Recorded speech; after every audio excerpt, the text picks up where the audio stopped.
Başlayaq xətti funksiya, tərs mütənasib, düz mütənasib funksiyalar və onların çevirmələrini aid suallara baxaq. Birinci sual. Funksiyanın sıfırlarını tapın. Funksiyanın sıfırları onu sıfıra çevirən qiymətlərdir. Çıx 20. Sıfırlarını tapmaq üçün, yəni həmin funksiyanı sıfıra bərabər edirik. 3-də 1 x bərabərdir 20-yə, x bərabərdir 60-a, yəni C variantı. İkinci sual. Y bərabərdir 9. İkinci sualda.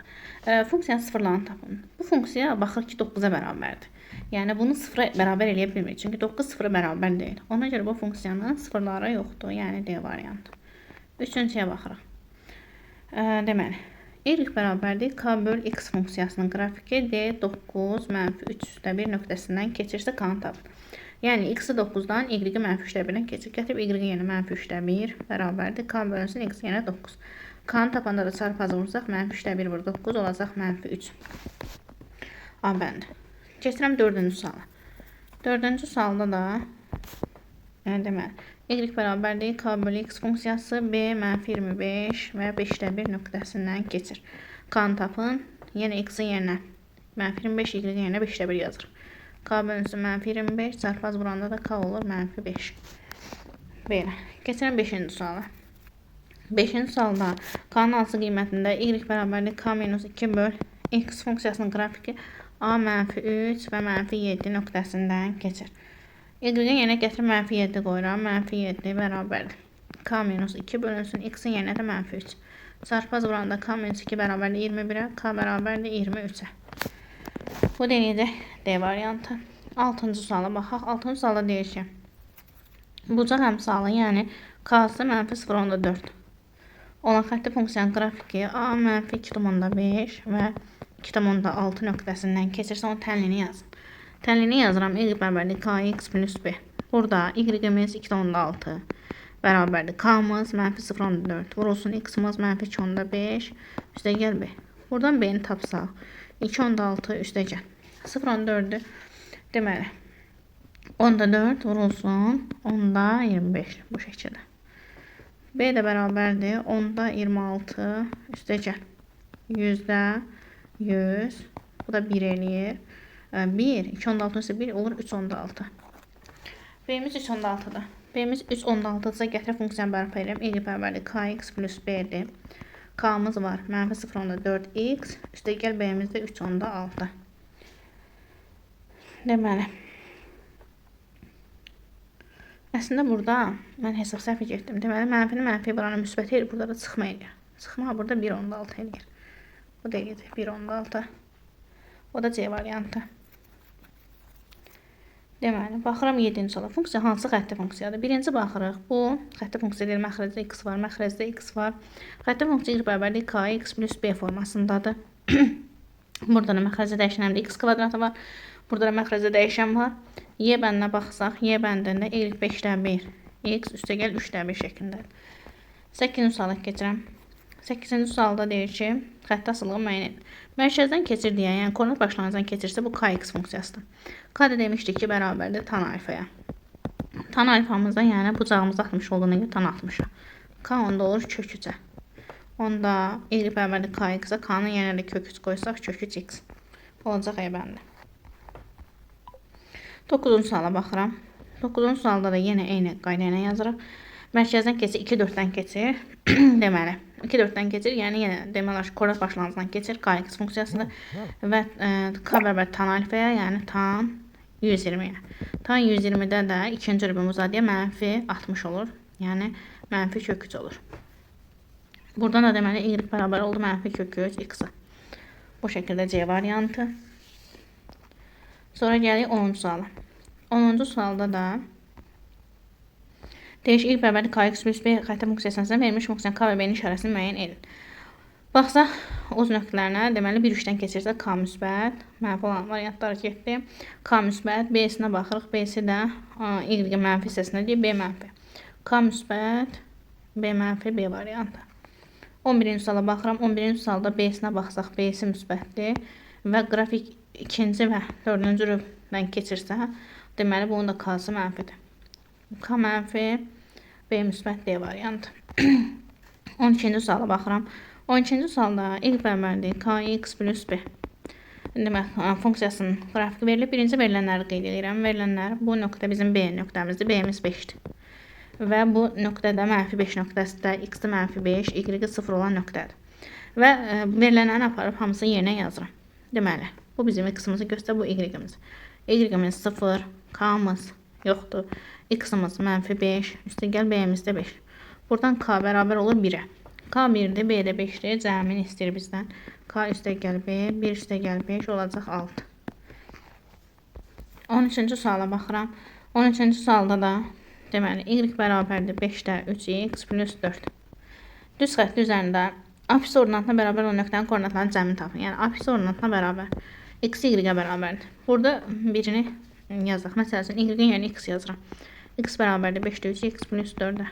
Buradan da 5-də 2 x bərabər 4-də, x də bərabər olur 10-a. Biz almışıq ki, x y-ə bərabərdir. X-i 10 tapmışıqsa, deməli y-imiz də 10-dur. Və bizdən bunların cəmini istəyir. Cəmi də olacaq 10 üstəgəl 10 bərabərdir 20-yə. Bu şəkildə. 14-cü sualda yine bu sualdandır. Yenə deyir ki, apsis ordinatına bərabər olan, yəni x bərabərdir y-ə, y bərabərdir 4-də 3x plus 2-dirsə, əvəzləsək, y-in yəni x qoysam 4-də 3x plus 2-yə, bu da eləyir 4-də 1x bərabərdir 2-yə, x bərabər 8-ə. X-i 8-ə deməli, y-i də 8-ə, çünki bir-birinə bərabər şərti verilib. Buradan da 8 üstəgəl 8 olacaq 16. D variantı. 15-ci suala baxıram. 15-ci sualda qrafik hansı funksiyaya uyğundur? Deməli, bu qrafikə baxanda hiperbola görürük. Hiperbola tərs mütənasiblik funksiyanın grafikidir. Yəni, gedir hamısı olacaq B variantı. Gəldik 16-cı suala. 16-cı sualda y bərabərdir k bölü x və y bərabərdir b bölü x funksiyalarının qrafiklər verilmişdir. K və b-nin işarəsini müəyyən edin deyir. Birinci k-ya baxsaq, kx olana, deməli, birinci üçüncürübdən keçən hiperboladır. Daha doğrusu, burada da 15-də hiperboladır. Parabola dedimsə, səhv dedim. Hiperboladır. 16-da da, deməli, hiperboladır.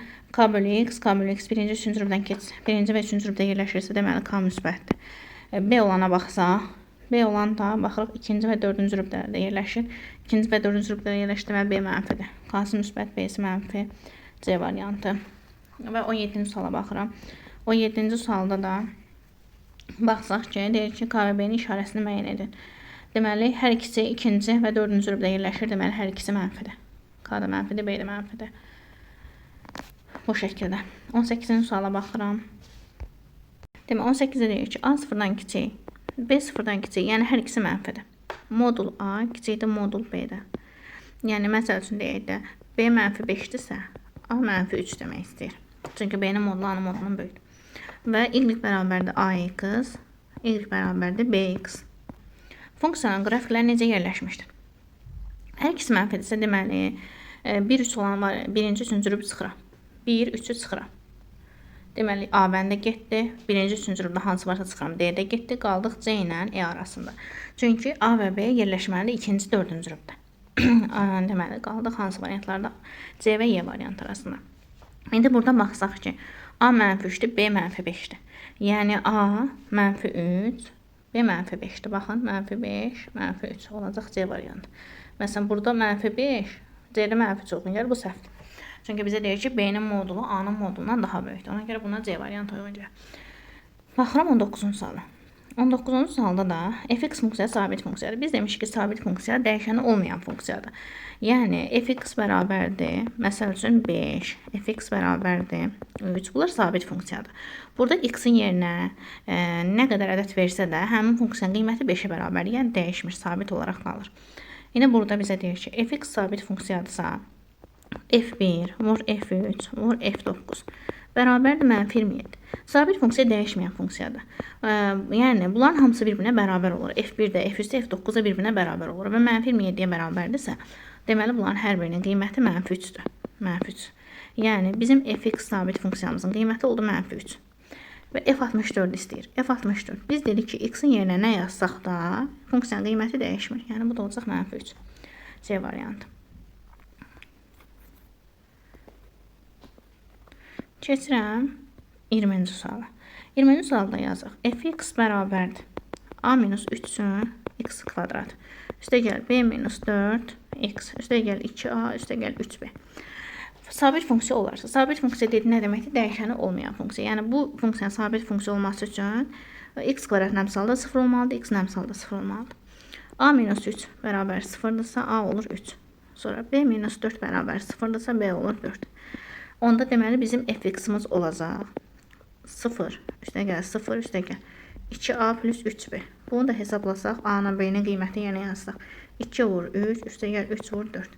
Eləyir 6 üstəgəl 12 18. Deməli bizim sabit funksiyanın qiyməti 18-dir. Bizə deyir ki f A plus B-ni. F A plus B f neçə deməkdir? A-nın B 3-dən 4 yəni f 7-ni tap deyir. Biz demişik burada x-in yerine nə yazsaq da bu dəyişmir. Yəni neçə olacaq? 18 olacaq. B variantı sabit funksiya olduğu üçün dəyişmir. Keçirəm 21-ci sualda. 21-ci sualda yenə baxıram. Əgər fx bərabərdir ax üstəgəl b cx plus d şəklindədirsə, yəni kəsr formasındadırsa, bunun sabit funksiya olması üçün a-nın c-yə nisbəti bərabər olmalıdır b-nin d-yə nisbətinə. Bu şəkildə olanda olur sabit funksiya. Yəni bu şəkildə yazırıq ki, bizdə sabit funksiya yaratmaq üçün məqsəd x-ların olmamasıdır. Burada x dəyər fərqlidir 5-dən. Bu sabit funksiya olarsa yazıram fx bərabərdir kx plus 5 bölünsün 5x minus 25. Bunun sabit funksiya olması üçün dedik ki, k-nın 5-ə nisbəti bərabər olmalıdır 5-in mənfi 25-ə nisbətinə. K-nı tapsaq k olur mənfi 1. K-nı mənfi 1 tapdıq. İndi bizə deyir ki, k üstəgəl f2-ni tapın. Gətirib k-nı yerine mənfi 1 yazsam. Fx bərabərdir. Mənfi x üstəgəl 5 bölünsün 5x minus 25. Buradan da mənfini çıxarsam x minus 5. Məxrəcdən də 5-i çıxarsam x minus 5. X minus 5-də gedir olur mənfi 5-də 1. Baxın sabit funksiya aldıq. Qiyməti də mənfi 5-də 1-dir. İndi bizə nə deyir? Əslində buranı silməz. İndi bizə nə deyir? Bizə deyir ki, k plus f2-ni tapın. K plus f2. K-nı mənfi 1 tapmışam. Mənfi 1. Bizdən f2-ni istəyir. Demişdi x-in yerine nə qoysaq da sabit funksiyanın qiyməti dəyişmir. Yəni elə mənfi 5-də 1 olaraq qalır. Bu da mənfi 1,2. Keçək 22-ci suala. 22-ci sualda deyir ki, funksiyaların düz xətlərin kəsişmə nöqtələrin koordinatları hansı tapın? Düz xətlər kəsişməsi üçün y-ləri bərabər olmalıdır. Yəni bunların y-lərini birinci bərabərləşdiririk. Kəsişmə nöqtənin x-in də y-in də qiyməti bir-birinə bərabər olur. Önce birinci y-ləri bərabərləşdirib x-i tapıram. 5x minus 13-ə. Buradan 2x bərabərdir 6-ya, x bərabərdir 3-ə.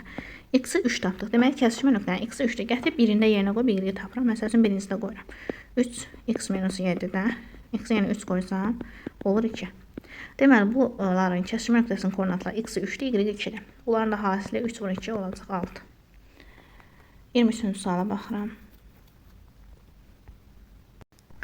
Deməli, burada deyir ki, iki şarkinin oxuduğu səhifələrin sayının zamana görə dəyişməsini göstərən fx və gx funksiyanı qrafiklə verilmişdir. Neçə dəqiqə sonra iki şarkinin oxuduğu səhifələrin ümumi sayı 210 olur. Yazıram, məsəl üçün, bu fx olsun, bu da gx olsun. Fx üçün, fx 20 dəqiqədə 18 səhifə oxuyursa, 20 dəqiqədə 18 səhifə oxuyursa, bu sadələşdirə, məsəl üçün, 10 dəqiqədə oxuyur 9 səhifə. 9 səhifə.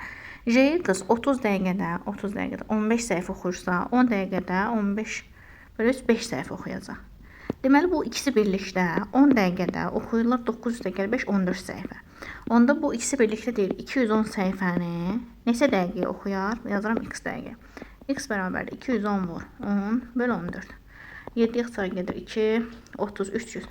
302 bölü 150 saniyə. Deməli, oxuyacaqlar 150 dəqiqəyə daha doğrusu. 24-cü suala baxıram. 24-cü sual. Qrafiki eyni gücə malik olan işçilərin sayılı onların eyni bir işi yerinə yetirmə müddətləri arasında asılılıq vermişdir.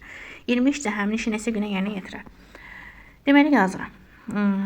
10 işçi n plus 1 günə yerinə yetirir. 10 işçi n plus 1 günə yerinə yetirir və n işçi də n plus 7 günə yerinə yetirir. Deməli, biz demişik ki, bu işçi zaman məsələsidir. İşçi zaman məsələlərində işçi ilə zaman bir-birinə tərs mütənasibdir. İndi 10 işçi n plus 1 günə yerinə yetirirsə, n işçi n plus 7 günə yerinə yetirirsə, bunun tərs mütənasib kimi həll eləsək, onu vururuq. N plus 1-ə bərabərdir. N-i vururuq n plus 7-yə. Buradan da 10n üstəgəl 10 bərabərdir. N kvadrat üstəgəl 7. N kvadratda çıx 3n, çıx 10 bərabər 0. Cəmi 3 hasili mənfi 10 ədədlər. N1 mənfi 2, N2 olur 5. Mənfini götürmürük, çünki zamandan söhbət gedir, N olur 5. N-i yerinə 5 tapdıq. İndi qaydaq tənasibə. 10 işçi N plus 1 günə, yəni 6 günə yerinə yetirirsə, 6 günə. Bizə deyir ki, 20 işçi. 20 işçi də x gün olsun. Məsələn, bunu əsasən yaza bilərdik. Mən birincisiyi əsasən yazdım. Buradan da yenə işçi zaman məsələsində tərs vururuq. 60 bərabərdir 20x-a, x bərabər olur 3 gün. 3 gün.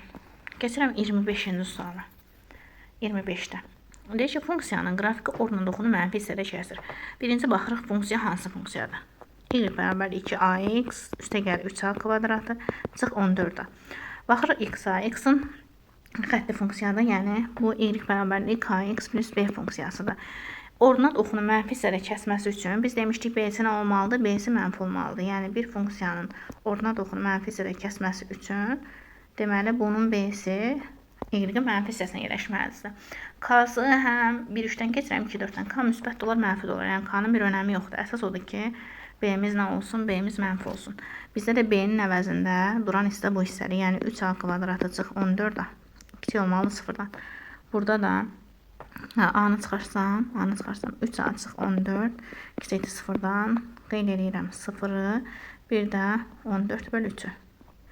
Müsbət, mənfi, müsbət 0-dan kiçik yaran olur 0, 14 böl 3. A-nın neçə tam qiymətində? Deməli, bu da 0, 14 böl 3-də bizə verir 4 tam 3-də 2-ni. Deməli, olacaq 1, 2, 3, 4. 4 dənə tam qiymət ödəyəcək. 25-də cavab olacaq 4. Keçirəm 26-cı suala. 26-cı sualda deyir ki, n parametri hansı müsbət qiymətlə sabit funksiya. Bayaqki kimi sabit funksiya demişdik ax plus b bölünsün cx plus d-dirsə fx bərabər. Burada deyirik ki, a-nın c-yə nisbəti, b-nin d-yə nisbəti olmalıdır. Yəni m-in 4-ə nisbəti bərabərdir 9-un m-ə nisbətinə. M kvadratı bərabərdir 36-ya. M bərabərdir müsbət mənfi 6. Bizə də m-in hansı müsbət qiymətlərinə görə m olacaq 6. 27-ci suala baxaq. Deməli, bunu neyinirəm? Hamısını bir-bir y-in tapım. 3y bərabərdir 5 minus 2x-a, y də bərabərdir mənfi 3-də 2x plus 3-də 5. Bu şəkildə yazaq ki, rahat olsun. İkincisi də 3y bərabərdir mənfi 1 çıx 3x-a, y də bərabərdir mənfi x çıx 3-də 1. Üçüncünü də yazıram. 3x üstə gəl 2y bərabər 0-dırsa, 2y bərabərdir mənfi 3x-a, y də bərabərdir mənfi 2-də 3x-a. Bunları yazdık. Keçən yerdə deyək, qrafik koordinat başlanğıcdan keçir. Koordinat başlanğıcdan keçən düz mütənasiblik funksiyasıdır. Yəni 3-ə olacaq a. Sonra bucaq əmsalı mənfi 1/5-dir. Bu da yenə elə b olacaq. Bu 3-ə uyğun gəldi. AB. Deməli. 3 uyğun gəldi AB. Sonra deyir ki, qrafikə 1-1 nöqtəsindən keçir. 1-1 nöqtəsindən. Baxaq görək hansının da 1-1 uyğun gəlir. 1-1 yerinə qoysaq, görək hansını da ödəyir. İkinci ödəmir. Birinci ödəyir. Baxın, x-in də yerinə 1 qoysaq elə burada. Y-in də yerinə 1 qoysam, 2 üstə gəlir 3, 5-i verir. 1 uyğun gəldi C. Sonra, apsis oxu müsbət istiqamətlə 135 dərəcə bucaq əmrə gəlir. 135 dərəcə nə deməkdir? Yəni, mənfi 1 deməkdir. Çünki 135 dərəcədə hangi sayfa? K bərabər tan 135-ə, onda K olur mənfi 1. K-sı mənfi 1 olan, baxın budur, ikinci. O da olur D, 2-yə D uyğun gəlir. Sonra, baxıram 3-ə, qrafik mənfi 1, 3-dəki nöqtəsindən keçir. Mənfi 1, 3-dəki x-i yerinə, ikincini yoxlayaq. X-i yerinə mənfi 1 qoysam, olur mənfi 3. Deməli, burada yoxlayıram elə. İkincində, x-in yerinə mənfi 1 qoyanda olur mənfi 3. Üstə gəl 3 vurulsan, y-in yerinə 3-dəki qoysaq. Deməli, mənfi 3 üstə gəl 2, mənfi 1-i verir. Deməli, 2-ni ödəyir, həm də y. 1-ə C, 2-yə D-yə, 3-ə AB variantlara uyğun gəldi. Yaxşı. Baxıram 28-də. 28-də deyir ki, y bərabərdir kx plus b. Kx plus b. K 0-dan B 0-dan böyük olandır. Birinci bunu düşünün. K-sı da 0-dan böyük olsun, B-si də 0-dan böyük olsun. Bu şəkildə bir qrafikdir. Deməli, K 0-dan böyüksə birinci, üçüncü rüblərdən keçir, yəni 1, 2, 3-dən keçir. B-si də y müsbət istiqamətindədir. İndi K da 0-dan böyük, B də 0-dan böyüksə baxıram. Deməli, B uyğun gəlir. 1, 2 və 3-cü rüblərdən keçir. 1-ə uyğun gəldi B. Sonra, apsis oxunu müsbət istiqamətlə kör bucaq əmrə gətirir. Yanlışdır. Apsis oxu müsbət istiqamətlə iti bucaq əmrə gətirir bu. Bu şəkildə 1-ə uyğun gəlir B. Keçirim ikinciyə. İkincidə deyir ki, K mənfi B-dir mənfi. K-sı da mənfi, B-si də mənfidirsə. Onda bu belədir qrafik. Baxın, həm k mənfi 2 4-dən keçir, həm də 3-dən.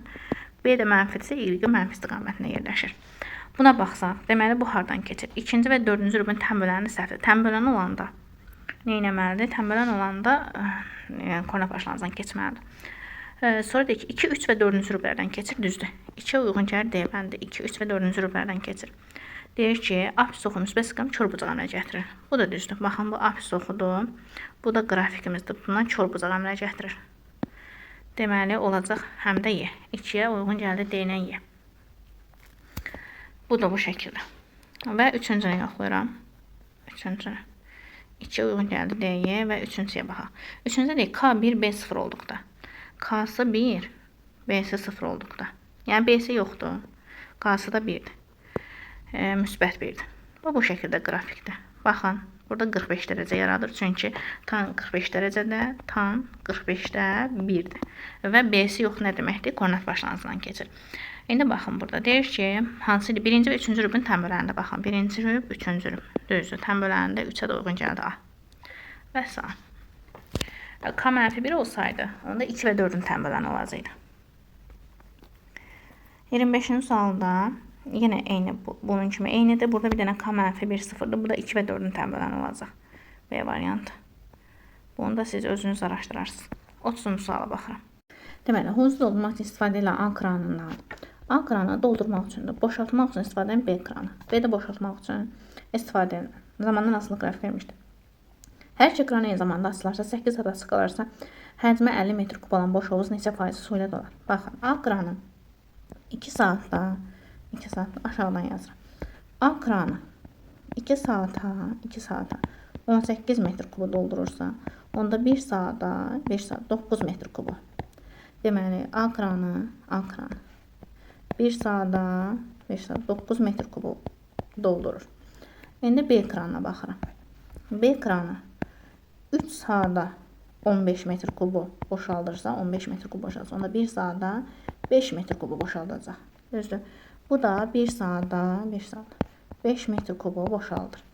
İndi hər ikisi eyni zamanda açıq, eyni vaxtda açılır. Eyni vaxtda açılırsa, elə bil ki, bu hovuzu 9 doldurur, B də 5 boşalır. 9 dolur, 5 boşalırsa, deməli hovuzda 4 metr kubu su qalır. 4 metr kubu su qalırsa və hovuzda 8 saat açıq qalırsa, 4 vur 8, yəni 1 saatda A 9 doldurur, B 5 boşaldırsa, deməli 1 saatda 4 metr kubu su doldurursa, indi hovuzda 8 saat açıq qalırsa, 8 vur 4, 32 metr kubu dolur. Deməli, 8 saatda doldu 32 metr kubu. Bizə deyir ki, həcmi 50 olan boş hovuzun neçə faizi su ilə dolar? Deməli, bizə dolan hissə 32-dir, ümumi həcmi də 50-dir. 32-nin 50-yə nisbəti, bunda faizini soruşursa, vururuq 100%. Eləyəcək 64% dolmuş olur. Və yaxud da tənasüblə də yaza bilərik. Bu şəkildə keçirəm 31-ci suala. 31-ci sualda. Funksiyanın qrafiki yalnız və birinci və ikinci rublərdən keçir. İndi bu funksiyaya baxanda nə görürük? Yenə x-ə baxsaq, y bərabərdir. Kx plus b. Bizə deyir ki, bunun qrafiki yalnız birinci və ikinci rubdən keçsin. Birinci və ikinci rubdən keçməsi üçün deməli bu sabit funksiya olmalıdır. Baxın, sabit funksiya. 1 və 2-dən keçsə, deməli bu sabit funksiya olmalıdır. Sabit funksiyada bu baxırıq ki, 1 və 2-dən keçsə, deməli y bərabərdə a funksiyasıdır. Yəni y bərabərdə a. Y-ə nəzərən sabit funksiyadır. Yəni bu nə demək istəyir? Demək istəyir ki, bunun b-si olmasın. Daha doğrusu b-si yox, k-sı olmasın. Deməli, bu y bərabərdə b funksiyasıdır. Deməli, bunun nə olmasın? K-sı olmasın. K-sı olsa, x da kəsəcək. Və yaxud da koordinat başlanğıcından keçəcək. Deməli, birinci və ikinci rubdən keçməsi üçün hansı funksiya olmalıdır? Y bərabərdə b funksiyası olmalıdır. Bu şəkildə. K da 0 olmalıdır. İndi baxırıq. Siz istəsəz bunu qayda kimi də yadda saxlaya bilərsiniz.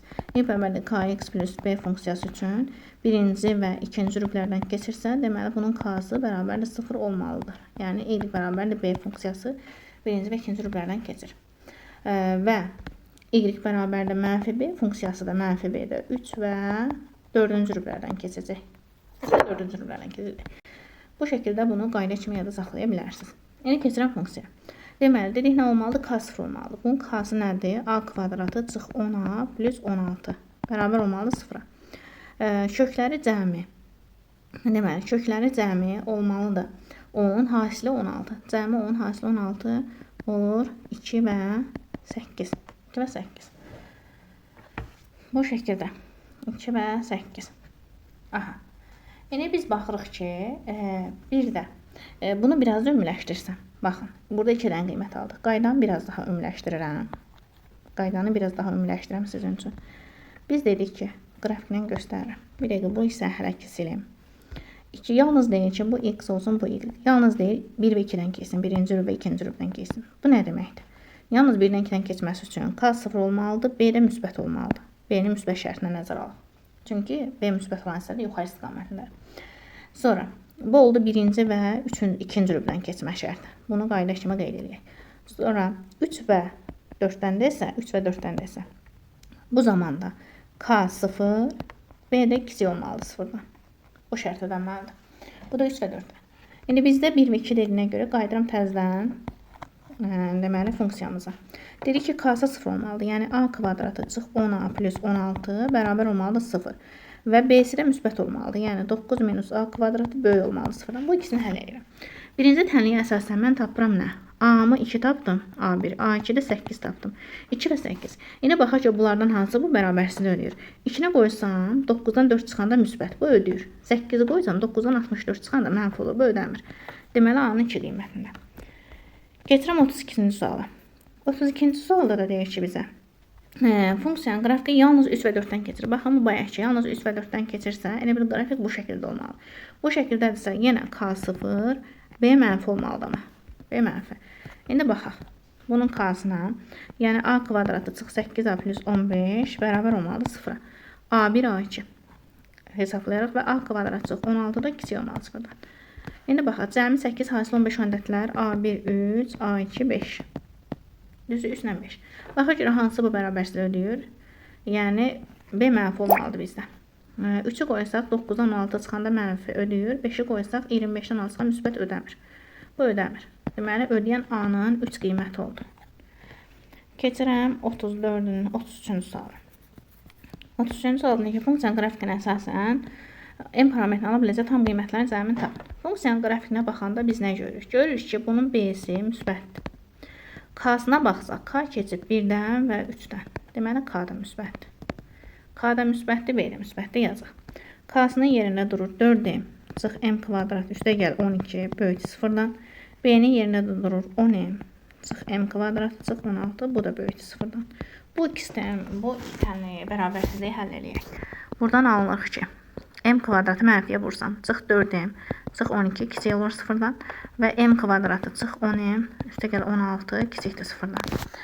Yenə sadələşdirirəm. Birinci quraq. Kökləri cəmi 4, hasili mənfi 12. Mənfi 2 ilə 6 olur. Mənfi 2 və 6. Müsbət, mənfi, müsbət. 0-dan kiçik yer olur, mənfi 2 və 6. İkinci üçün həll eləsəm, kökləri cəmi 10, hasili 16, 2 ilə 8-dir. 2 və 8. Burada da müsbət, mənfi, müsbət. 0-dan kiçik yeri yenə 2, 8 aralığı. Bunu həll eləyəndən sonra, deməli, hər ikisini çəkək. Mənfi 2, 2, 6 və 8. Mənfi 2, 6 aralığı 1 və 2, 8 aralığı 1. Xətdən qoşa getdiyi yerdə hər ikisini ödəyən 2, 6 aralığıdır. Deməli, 2, 6 aralığı. 2, 6 aralığındakı qiymətlərin cəmini istəyir bizdən. 2, 6 aralığında qiymətlərin cəmi də 3, üstə gəl 4, üstə gəl 5. O da olacaq 12. Bu da bu şəkildə. Gəlirəm 34-cü suala. 34-cü sualda nədir? Deyir ki, fx xətti funksiyası üçün f5-i tap. Deməli, burada elə bir ədəd qoysaq x-in yerinə f5 edər. Məsəl üçün, birincidə x-in yerinə ikinci tərəfdə 1 qoysaq ödəyir. Amma 1 qoysaq birincidə f mənfi 2 olur. fx xətti funksiyası yazıram. fx xətti funksiyası kx plus b şəklindədir. Düzdür. İndi bizdə elə x-in yerində 3x minus 5 durur. 3x minus 5. Elə bil, mən harada x var, yerinə 3x minus 5 yazmalıyam. K vurulsun 3x minus 5, üstə gəl b. Sonra bir dəfə də f2x plus 3-ü tapıram. f2x plus 3-ü tapanda harada x var, yerinə 2x plus 3 qoymalıyam. Yəni k vurulsun 2x plus 3 plus b. Sonra bunları cəmləməliyəm. Cəmi deyir bərabərdə 15x plus 2. Bunları cəmləsəm, K vurulsun 3x minus 5 üstə gəl b. Üstə gəlsin k vurulsun 2x plus 3 üstə gəl b. Bərabərdir 15x plus 12'ye. Biraz da sadələşdirəm, vurub açıram. Olur 3kx sıx 5k plus b. Üstə gəl 2kx üstə gəl 3k plus b. Bərabərdir 15x plus 12'ye. X'ları bir qruplaşdırıram. 3kx ilə 2kx olur 5kx. Sonra mənfi 5k ilə 3k mənfi 2k plus 2b. Bərabərdir 15x plus 12. İndi baxsaq bu hissəyə. Burada x'in əmsalını x'in əmsalına bərabər edirəm. Yəni 5k'nı bərabər edirəm 15'ə. K olur 3. K olur 3. Sərbəstdir də. Baxın bu bizim sərbəstdir. Bunu da bərabər edirəm 12'ə. Mənfi 2k plus 2b'ni də bərabər edirəm 12'ə. 12'ə. Yuxarını silirəm bu hissəni. 12'ə. K'nın qiymətini burada tapmışdım mən. 3 tapmışdım. Mənfi 2 vur 3. Üstə gəl 2b bərabərdir 12'yə. 12. Buradan 2b bərabərdir 18'ə. B də bərabər 9'a. B də oldu 9. K da 3. Və bizim bu fx'ımız bərabər olur. K'mız neçədir? 3. 3x plus b'mizə 9. Deməli bizim bu xəttə funksiyamız 3x plus 9 formasındadır. İndi bizə nə deyir? F5'i tapın. F5'i. Gətirib x'in yerine 5 qoyuram. 3 vur 5 üstə gəl 9. O deyir 15 8 9 24. O da belə. Gəldik sonuncu suala və bu bölmənin sətin suallarına biri. L1 verir ki, düz xətlər qarşılıqlı perpendikulardırsa. Deməli, bir şey deyim ki, düz xətlər qarşılıqlı perpendikulardırsa, y bərabərdir k1x plus b1. y2 bərabərdir k2 x plus b2. Bu düz xətlər bir-birinə perpendikulardırsa, k1 vur k2 bərabər olmalıdır mənfi 1'ə. Yəni, bucaq əmsallarının hasili mənfi 1 olmalıdır. Bu şəkildə bu birinci qayda. İkinci qayda. Paraleldirsə k1 bərabərdir k2'yə, b1 fərqlidir b2'dən. Üçüncü qayda. Yəni paraleldirsə k'ları bərabər, b'ləri fərqlidir. Üçüncü qayda. Üst-üstə düşürsə k1 bərabərdir k2'yə, b1 bərabərdir b2'yə. Bu üst-üstə düşürsədir. Dördüncü qayda. Dördüncü qayda. Kəsişirsə k1 fərqlidir k2'dən. Bu da kəsişəndə. Deməli, birinci perpendikulyar olandadır, ikinci paralel olandadır, üçüncü üst-üstə düşəndədir, dördüncü də kəsişəndədir. Mən bunu PDF-də qeyd eləmişdim, baxarsınız PDF-ə. Aha, indi bizə nə deyir? Bizə deyir kəsişirlər. Kəsişirlərsə, deməli, nə olmalıdır? K1 vur K2 bərabər olmalıdır mənfi 1'ə. Mənfi 1'ə. İndi L1 düz xəttinin tənliyini yazıram. L1 düz xəttinin tənliyi üçün olsun Y1 bərabərdir K1x plus B. Y yazıq et. Deməli, olsun K1x plus B. Y1 hansı nöqtələrdən keçir? Y1 deməli, bir də biz nə yada salaq? İki nöqtədən keçən düz xəttin tənliyi. İki nöqtədən keçən düz xəttin tənliyi, yəni x1, y1 və x2, y2. İki nöqtədən keçən düz xəttin tənliyini quranda x2 çıx x1 bölünsün x çıx x1 bərabərdir y2 çıx y1 bölünsün y çıx y1. Bu şəkildə iki nöqtədən keçən düz xəttin tənliyi. İndi L1 düz xəttinə baxsaq, bizim L1 düz xəttimiz deməli, bizim L1 düz xəttimiz hansı nöqtələrdən keçir? L1 düz xəttimiz keçir ki, 1, 4 nöqtəsindən, bir də bu mənfi 2, 0 nöqtəsindən. X-i mənfi 2, y 0-dır. Bu nöqtələr. İndi biz L1-in tənliyini qurmaq üçün, deməli, 2 nöqtədən keçən düz xəttin tənliyini yazaq. Yazıram burada. Baxın. Deməli, nöqtələr qeyd edirəm. 4, 4 və mənfi 2, 0 nöqtəsini qeyd edirəm. Birinci L1-in tənliyini qururam. Çünki L1 bu nöqtələrdən keçir. Yazıram. Düsturda yerinə yazıram. X bu mənim x1 olsun, bu olsun y1'im, bu olsun x2'im, bu da olsun y2'im. Gətirib düstura yazıram. x2, yəni mənfi 2, çıx x1 4, bölünsün x, çıx x1 4, bərabər. 0, y2'im, çıx y1'im 4, bölünsün y, çıx y1'im 4. Bu şəkildə. Bunu da sadələşdirsəm, olacaq mənfi 6 bölünsün x minus 4, bərabərdir. Mənfi 4 bölünsün y minus 4. Sarpaz vurub sadələşdirək. Sarpaz vuranda olur mənfi 6y plus 24 bərabərdir mənfi 4x plus 16. Bu şəkildə burada mənfi 6y plus 4x bərabərdir 16'dan 24 çıxana mənfi 8'də. Mənfi 6y bərabərdir mənfi 4x minus 8-ə və y də bərabərdir 3-də 2x plus 3-də 4-ə. Aha. Deməli, L1 tənliyini qurduq. L1-in tənliyi oldu necə? Y bərabərdir 3-də 2x plus 3-də 4. Bu oldu L1-in tənliyi. L1-in tənliyini necə qurduq? 2 nöqtədən keçən düz xəttin tənliyinə əsasən. Yaxşı. Bu şəkildə istəsəz kx plus b ilə də qura bilərsiniz. Amma mən istədim bu düsturla deyim sizə. L1-i qurduq. İndi biz dedik ki, indi keçək L2-yə. L2 ilə L1 bir-birinə perpendikulyardır. L2-ni də yazıram ki, y bərabərdir k2x plus b şəklində. İndi baxın, bu k2-sini tapsaq. Biz qabaqdan şərt demişdik ki, k1 vur k2 bərabər olmalıdır mənfi 1-ə. İndi biz L1 üçün tənlik yazdıq ki, L1-in tənliyi nəyə bərabərdir? 3-də 2x plus 3-də 4-ə. Yəni, k1-i onda neçədir? 3-də 2-dir. Vur k2 bərabərdir mənfi 1-ə. Onda k2-miz olur mənfi 2-də 3. Deməli, L2-nin tənliyində k2-miz oldu mənfi 2-də 3x plus b. İndi nə qaldı? B-ni tapmaq qaldı. Baxıram L2 tənliyinə. L2 tənliyi hansı nöqtədən keçir? Bu da 4 nöqtəsindən keçir. L2 tənliyini yazıram bura. Mənfi 2-də 3x plus b şəklində. Hansı nöqtədən keçir? 4 nöqtəsindən. Yəni, y-də 4, x-i də 4 nöqtəsindən keçir. Yəni, yerinə qoyanda ödəməlidir. Bu da olacaq 2, b olur 10. B-ni tapdıq 10. K-mız var, b-miz var. L2-ni də tənliyin quraq. L2-nin tənliyi nə olacaq? Mənfi 2-də 3x plus 10. Bu da oldu bizim tənliyimiz.